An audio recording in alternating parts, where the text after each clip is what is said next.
Isuma jalachuun rufa bohaarsi. Biyyoo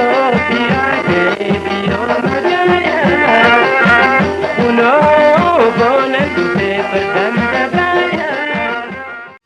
Biyyoo adaree biyyoo magaalaa kunoo boona dhufee fardaan hin dabala dhufee hammarreessa bullaan.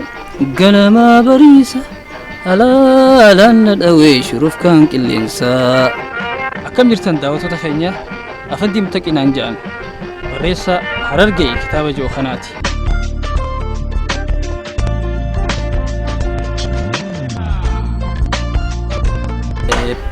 Dandeettis qaban yeroo istadiin kun waggaa lama fixee isa arreenji godhuun waggaa tokko fixee waggaa sadiitti dhume Harar almost maqaa dokumentii fi kan keessattis maqaan barreeffamee jiru maqaa official ta'e jechuudha. Harar jaan isaa hundaan bal'isanii waggaa yaamanii Harar jaaniiti magaalatti waggaa yaaman Harargee magaalaa Harar jaanii yaaman jechuudha. Oromoodhaa adaree takkaa biyyoo adaree jedhama. Adaree biyyoo sun amma waan jijjiirameeti. Oriijinaaliin biyyoo adareeti. Odoon jijjiiramin bakka takkatti mul'atu takka ammoo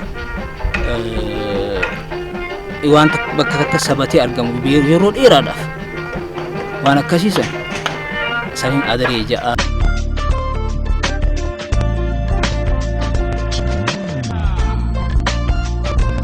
Ahmad Taqiin obboleessa abbaa kiyyaati.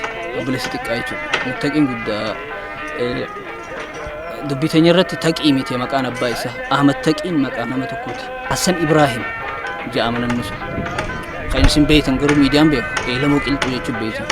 Hassan Ibrahim asif dhalatee magaalaa Qarsaa.